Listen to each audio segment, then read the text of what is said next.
英語聞き流し10分間、名作リスニング、英語テキストと MP3 ダウンロード、その他の物語は、ホームページよりご利用いただけます。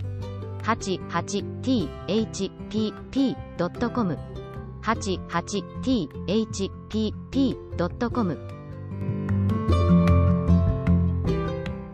The Blue Bird. Chapter 1. The Woodcutter's Cottage.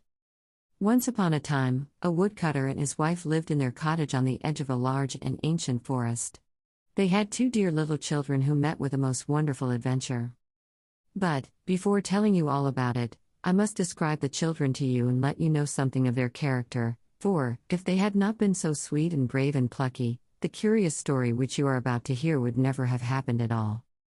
Tildel, that was our hero's name, was 10 years old, and Meitel, his little sister, was only 6.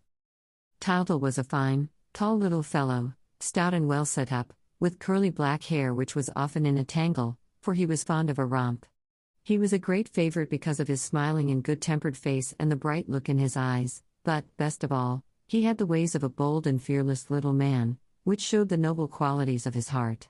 When, early in the morning, he trotted along the forest road by the side of his daddy, till the woodcutter, for all his shabby clothes he looked so proud and gallant that every beautiful thing on the earth and in the sky seemed to lie in wait for him to smile upon him as he passed. His little sister was very different, but looked ever so sweet and pretty in her long frock, which Mummitle kept neatly patched for her. She was as fair as her brother was dark, and her large timid eyes were blue as the forget-me-nots in the fields. Anything was enough to frighten her and she would cry at the least thing, but her little child soul already held the highest womanly qualities. She was loving and gentle and so fondly devoted to her brother that, rather than abandon him, she did not hesitate to undertake a long and dangerous journey in his company. What happened and how our little hero and heroine went off into the world one night in search of happiness, that is the subject of my story. Daddytle's cottage was the poorest of the countryside, and it seemed even more wretched because it stood opposite a splendid hall in which rich children lived. From the windows of the cottage you could see what went on inside the hall when the dining room and drawing rooms were lit up in the evening. And, in the daytime, you saw the little children playing on the terraces, in the gardens and in the hothouses which people came all the way from town to visit because they were always filled with the rarest flowers. Now, one evening which was not like other evenings, for it was Christmas Eve, Mummitle put her little ones to bed and kissed them even more lovingly than usual. She felt a little sad because, owing to the stormy weather, Daddytle was not able to go to work in the forest, and so she had no money to buy presents with which to fill Tildel and Meitel's stockings. The children soon fell asleep, everything was still and silent and not a sound was heard but the purring of the cat, the snoring of the dog and the ticking of the great-grandfather's clock. But suddenly a light as bright as day crept through the shutters, the lamp upon the table lit again of itself and the 2 children awoke, yawned, rubbed their eyes, stretched out their arms in bed and Tildel in a cautious voice called. "Meitel?" "Yes, Tildel?" was the answer. "Are you asleep?" "Are you?" "No," said Tildel. "How can I be asleep when I'm talking to you?" "I say, is this Christmas Day?" asked his sister. "Not yet, not till tomorrow. But Father Christmas won't bring us anything this year." "Why not?"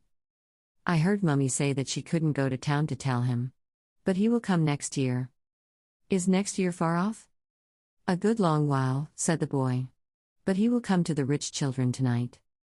"Really?" "Hello," cried Tildel of a sudden.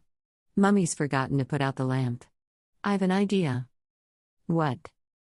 "Let's get up." "But we mustn't," said Meitel, who always remembered. "Why, there's no one about. Do you see the shutters? Oh, how bright they are." "It's the lights of the party," said Tildel. "What party?" "The rich children opposite. It's the Christmas tree. Let's open the shutters." "Can we?" asked Meitel, timidly. "Of course we can, there's no one to stop us. Do you hear the music? Let us get up."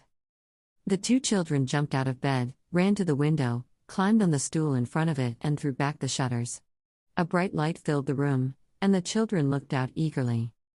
"We can see everything," said Tildel. "I can't," said poor little Meitel, who could hardly find room on the stool. "It's snowing," said Tildel. "There are 2 carriages, with 6 horses each."